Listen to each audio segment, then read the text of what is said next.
Greetings and salutations. Welcome to Knife Chats with Tobias. Okay, this one is going to be a little bit of everything thrown together. Basically, a bunch of shout outs or mentions, or and also some knife pickups that I have that were inspired by other channels. So a lot going on here, and I don't know what direction it's going to go. But first, I'm going to start with a couple of shout outs for some sticker exchanges that have happened. And that the first one will be here with Thrifty Kniffy. You see, he's got two different stickers now, and he sent me both. And at first, I thought this round sticker was the same as his older round sticker, which I removed from the board for a reason, and I'll get to that in a minute. But you see, there is an old sticker too. The old sticker, even though I removed it from the board and has a little bit of damage here, is going to be relocated.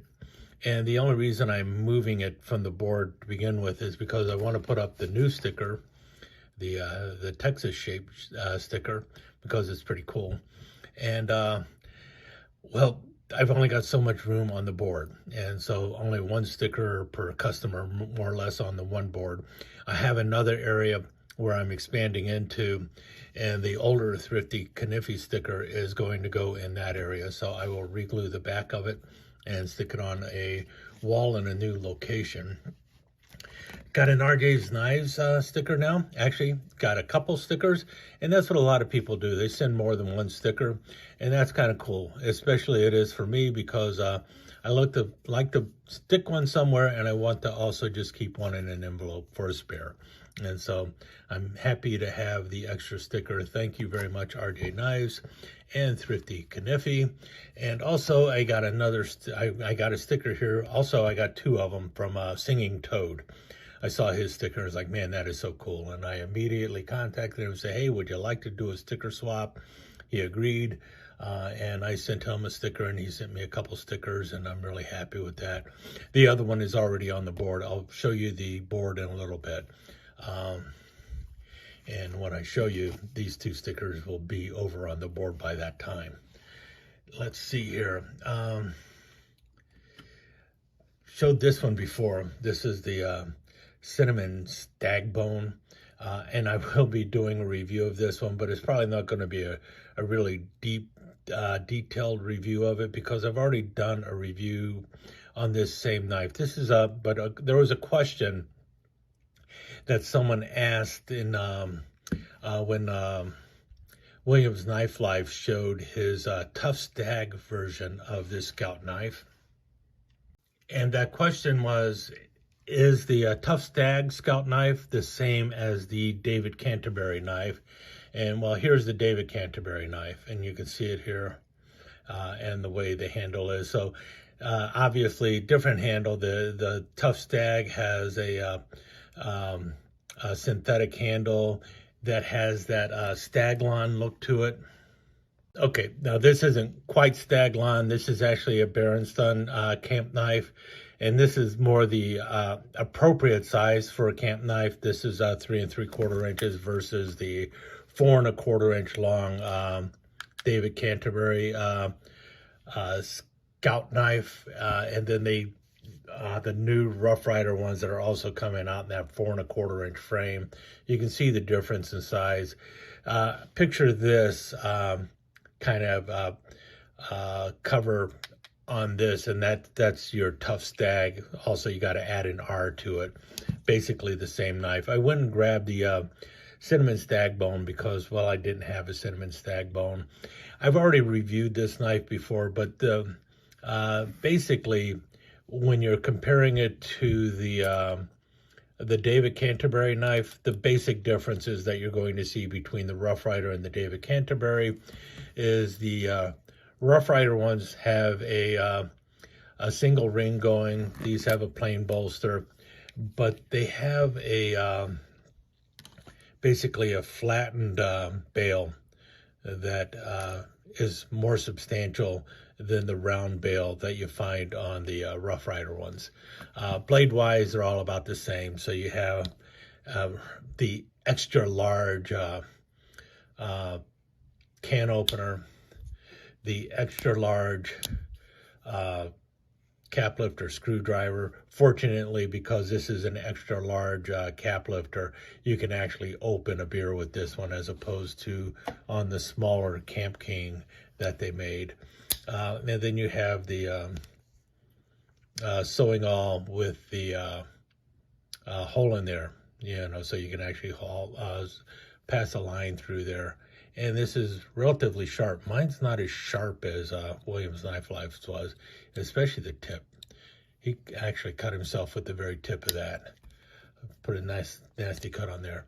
Half stops all around, which you also had on the David Canterbury, but basically it's the same knife. The big 4 1/4 inch knife with everything embiggened. So for the person who is asking, yeah, it is basically the same as the David Canterbury. I don't know if I'll ever get around to doing a full review on the Cinnamon Stagbone. Plenty of people have already talked about the Cinnamon Stagbone, and it is really nice looking. But I did a review of the David Canterbury, and I did a review of the Tiger Stripe that also had the big R. I didn't even bother to get the one in the micarta. I don't know if I'll go back and get it or not. I think there might be another one besides the Tough Stag. These don't appeal to me nearly as much as a proper size one that's 3 3/4 or 3 5/8 inches long. I like that basic size. They're much lighter, and they're just as functional as far as I'm concerned. Any case, let's move on to something else. Okay, I'm not sure how this is going to work. We'll do it this way, I guess, but it's the OXO Good Grip weighted rocker knife. And I actually saw this knife over on Slick Slicer's channel.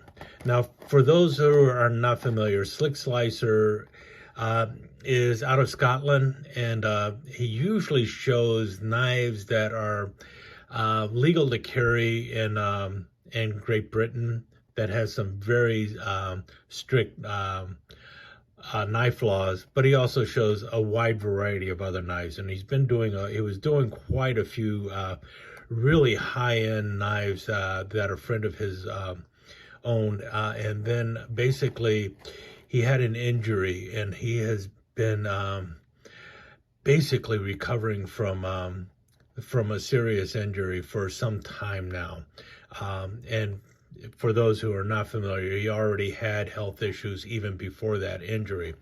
And there's no secret to any of that, but he was showing this knife on his channel. I saw it and I was actually intrigued by it.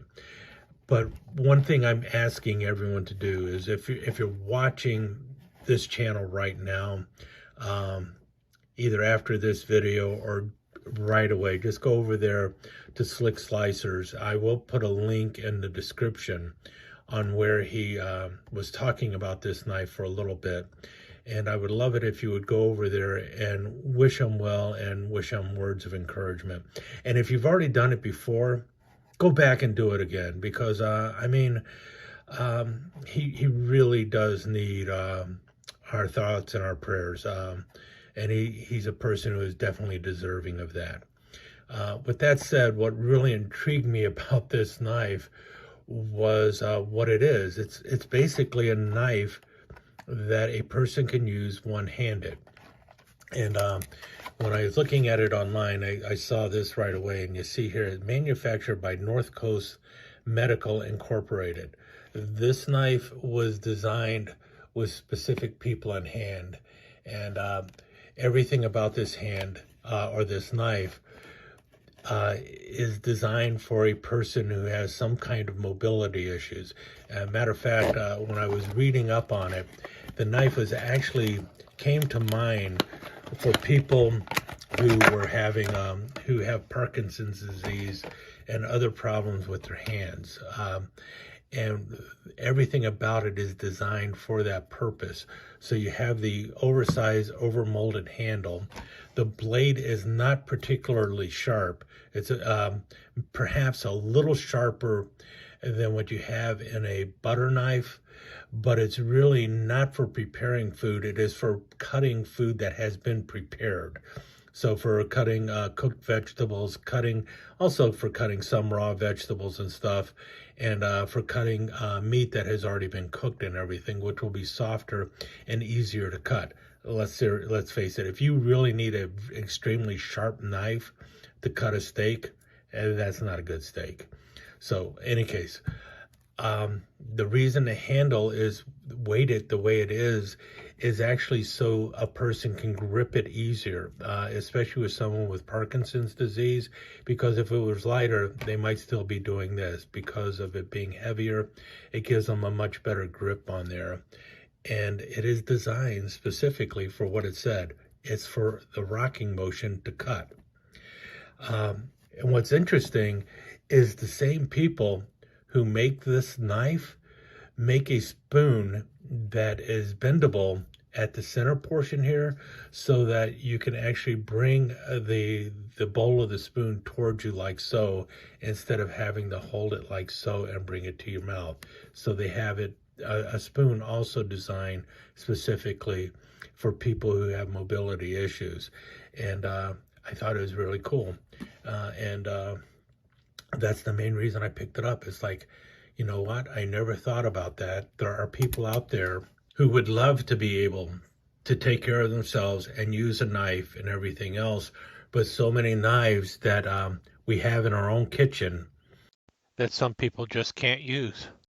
And the fact that somebody actually went out of their way and said, we're looking for, how can we make a knife that a person who has a problem using a knife could be able to use that knife, and, you know, bring them back to, you know, being able to take care of themselves and everything else. So that's the main reason I saw when, you know, and that's part of what Slick Slicers, or Eric, actually mentioned in his video.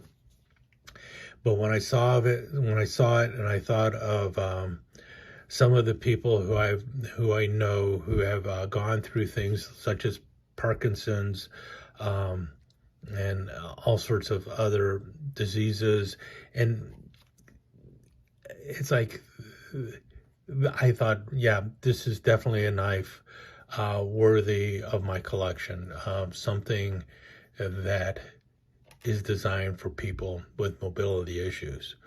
So it's pretty cool. And it really works well. So, any case, that is the knife that Eric talked a little bit about, but I just wanted to show you it here also. And I strongly encourage you, please go over, like Eric's channel, subscribe to him, and leave a word of encouragement for him, because if there's anyone out there who deserves a few words of encouragement and a subscription, it's Eric over at Slick Slicers. And if you're not a subscriber to his channel, go ahead and subscribe and dig into his channel. He's got a lot of videos that you can watch, so that's also pretty cool. Okay, now for this next knife I'm going to be showing you, you can thank Knife Detector for this one, and it's because he recently showed a saddle horn that he picked up, and he was talking about the very large spay blade on the backside, which reminded him very much of a cotton sampler. And it encouraged me to go out there and say, that looks like a pretty cool knife. I know it's a trapper. I'm not supposed to like trappers, but I don't know. It was just really, it caught my eye and I really liked it. And so I started looking for, you know, I just went on eBay and said, saddle horn, and started looking. And I saw quite a few of them, but there were all these 3 1/4 inch saddle horns. But then this one popped up, and as you can tell, Frostwood, and you see Presidents there. And it's because it says on here, the President's Millennium Saddle Horn Trapper. You see right there, it is a Frost cutlery knife. But what I saw on it, that was all right. This was all right. But what I saw in there that really caught my eye was right here. And look at this, that spay blade. It's pretty cool. But you see there where it says 2000, so it's 23 years old. And right there, Jim Frost and Kevin G. Pipes. And I thought, man, it's got both signatures on there. Now, I think everyone knows who Jim Frost is. Jim Frost of Cutlery Corner Network. The guy has done all sorts of things for the knife industry. Friend of Parker also, you know, Buzz Parker. Actually, Buzz Parker, the son of James Parker, is now often seen on Cutlery Corner Network now. But in any case, Jim Frost, like him or hate him, he's done quite a bit for the knife industry. But Kevin G. Pipes, for those who are not familiar, he is the founder of Smoky Mountain Knife Works. And both of them are friends. Kevin Pipes and Jim Frost were both friends, or are friends, I guess. It's hard to say how to put that. Kevin is still alive. Jim Frost obviously passed away a couple of years ago, but both of them were friends for the longest time. Matter of fact, if you've ever heard, you know, there's the Uncle Lucky line from Cutlery Corner Network, or from Frost, the Uncle Lucky line, which refers to Jim Frost and his ability to fish. The people who gave him the nickname Uncle Lucky were Kevin Pipes' kids. So they're the ones who called him Uncle Lucky, because they'd go fishing all the time, and when it came to fishing, Jim Frost would catch most of the fish. So in any case, I saw this saddle horn. It's like, wow. And I would not have run across this knife if it wasn't for the fact that Knife Detector was showing a saddle horn. And I looked at it and was like, that's pretty cool. I really should get one of those for my collection. And this is the one I saw, and it's like, boom.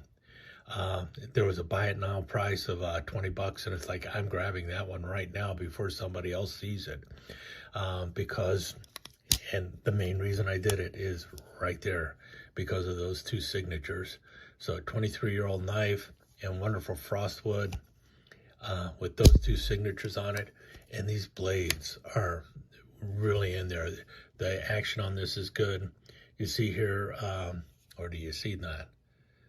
Soligen steel, obviously Pakistan there, but the steel was imported from Germany to Pakistan, and the knives were put together in Jim Frost's factory in Pakistan, which is what happened with a lot of his knife. This blade, a little bit of wobble, but I can live with that. Any case, I thought I'd show you that, and I got to tell Knife Detector, thanks for inspiring me to go out there and grab a saddle horn, because I would not have bought this knife if it wasn't for you, which is pretty cool. Okay, next up is some knives that I recently received from DP505. Now, DP505 has been a subscriber to my channel for a long time, and I thank him very much for his support. But he saw this knife, wasn't sure exactly what it was, sent me a note and said, hey, this doesn't really fit my collection, but I thought you might be interested in it. And he asked if I knew what it was. I wasn't 100% sure what it was, but I quickly figured out what it was. And he is right. This is something that is just so cool. And for those who don't know, I do have quite a bit of kitchen cutlery, and some very odd kitchen cutlery that I should show off a little bit more. In any case, this is what he sent me. And this is by Charcoal Champion. You see it as just a partial tang. And you see here, or do you see it? I'm going to have to zoom in again. Let's get here. See there? Patent number D610884. And notice how that blade is. It just curls around, and you got a cutting edge, almost like saw teeth going all the way. These are not extremely sharp, and they don't have to be extremely sharp because of what they're cutting. And what this actually is for cleaning out peppers. That's all it's designed for. You poke it in there, And you see here, this is it's just getting the seeds out of peppers.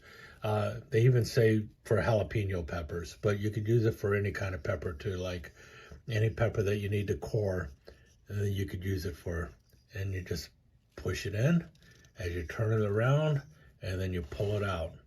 And that's what it's for.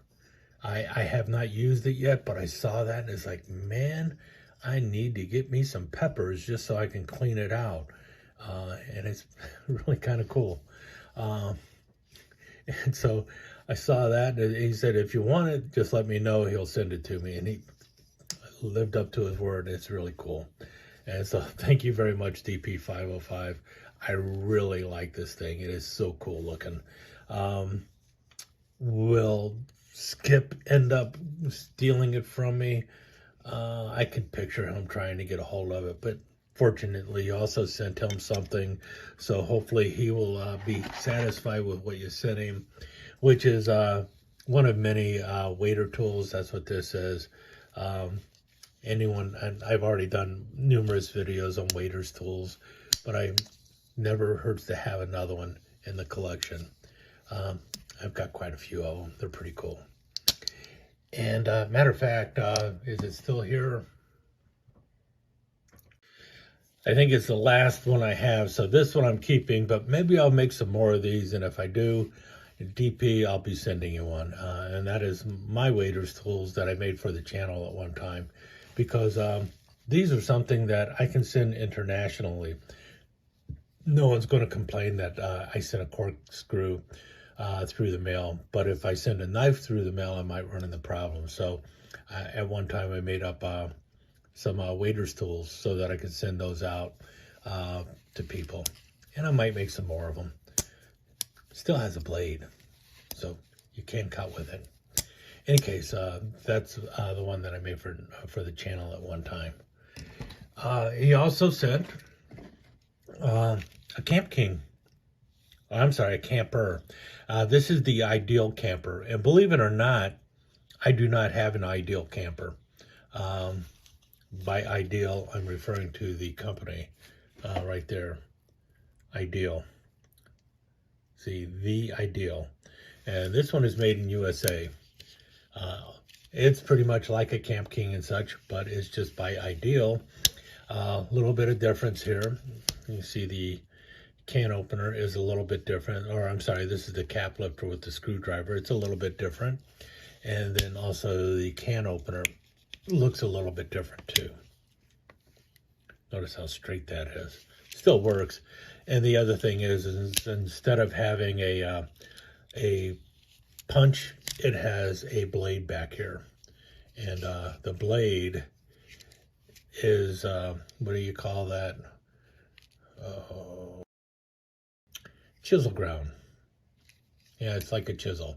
Flat on this side, and then it's got the grind on this side. So it's kind of like an awl, but not quite an awl. You could kind of use it for drilling, but that's not really what it's designed for. I guess it both serves both purposes. It could be a blade, or could be used as a punch, but a big fat punch. In any case, like I mentioned, I did not have an Ideal camper in the collection, so I do now, so that's pretty cool. And let's see, anything else here? Yeah, one more knife I want to show. And that's this thing. I saw this. I went to a place called American Science and Surplus.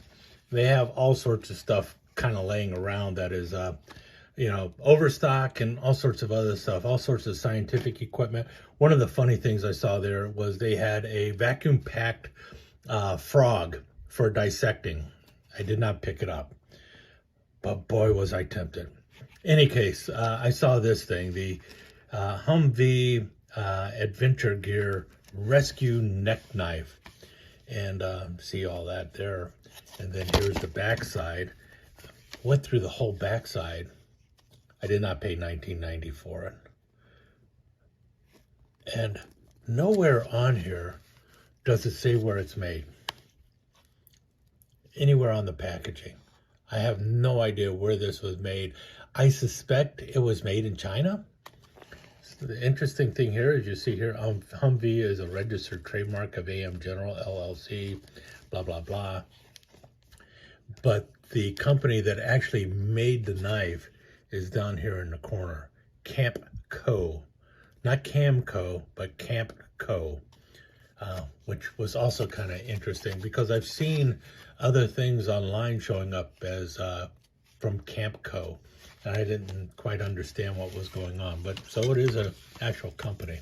In any case, I'm going to use the package cutter again on this thing and see how well it works. And actually, this is the kind of package that this thing really excels at, are these plastic hangy things, you know, whatever you want to call them. This thing just slices through these things like butter. So if you're looking for something, or if you've had problems with these kind of packages, this is the knife you want to use. I'm using it left-handed. It works a whole lot better right-handed, because right-handed, you get it down flatter. But anyway, it works really well. Let's get all this out and see what it is. And maybe now I'll know where it's made at. No.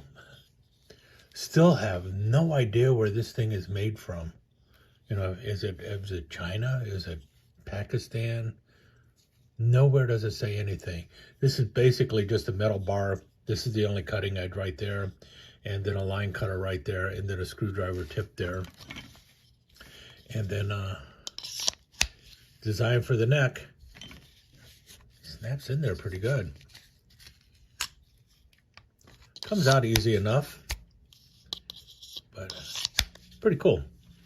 Anyway, I saw that and it's like, that price is low enough. I'll go ahead and grab that because I was in a buying mood and did not have anything labeled Humvee, and I did not have anything from Campco. And I still don't know where Campco makes its stuff because nowhere on the packaging does it say anything about where this knife was made, which is odd because I thought in the United States you had to say where a package was made or where a product was made, but not on this one. Okay, well, that about wraps it up right now. What I'm going to do in a minute is run over and kind of do a real quick tour of all the stuff that is hanging in the collection these days. But what I want you to do, though, is, if at all possible, run over to Slick Slicer's channel. I will have a link in the description, and also I'll put it as part of a pinned post down below, pinned comment below. Run over, hop in there and leave a kind word for Eric over on Slick Slicers, and take a look at his channel. And if you have not subscribed, subscribe and take a look at some of his old content, because there is a lot on there that is definitely deserving of watching. In the meantime, though, I hope that this video has also inspired other YouTubers.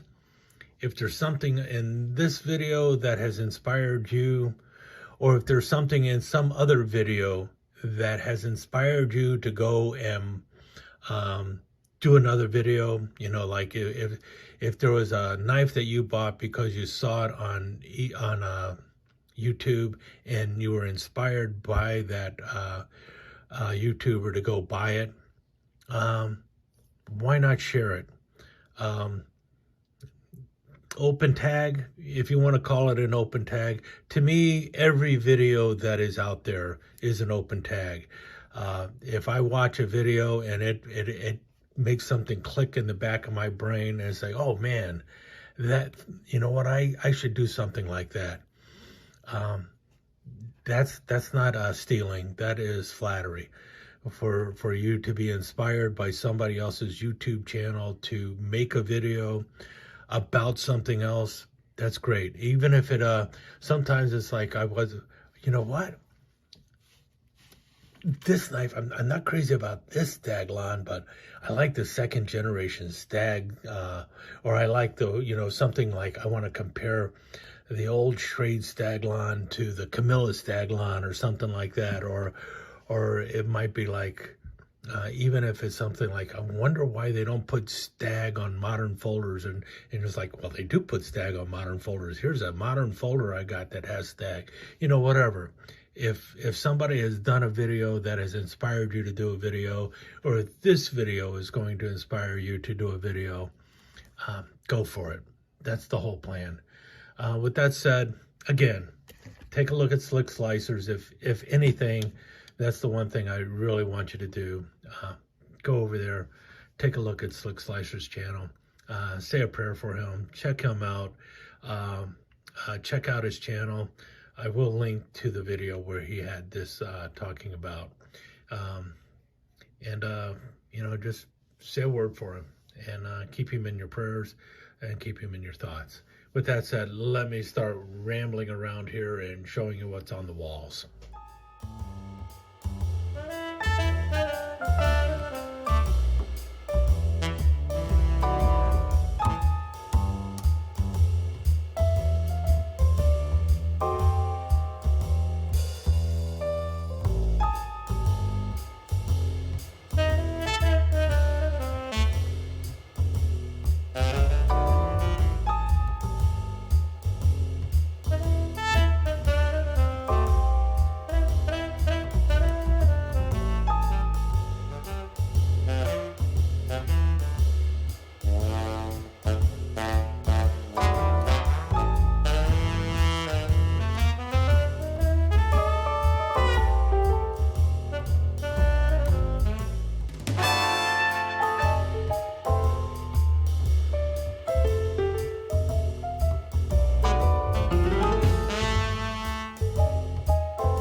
Okay, that about sums it up. That was about half the collection. The rest of the collection is in drawers or in a chest, and they're just too difficult to show in any kind of format.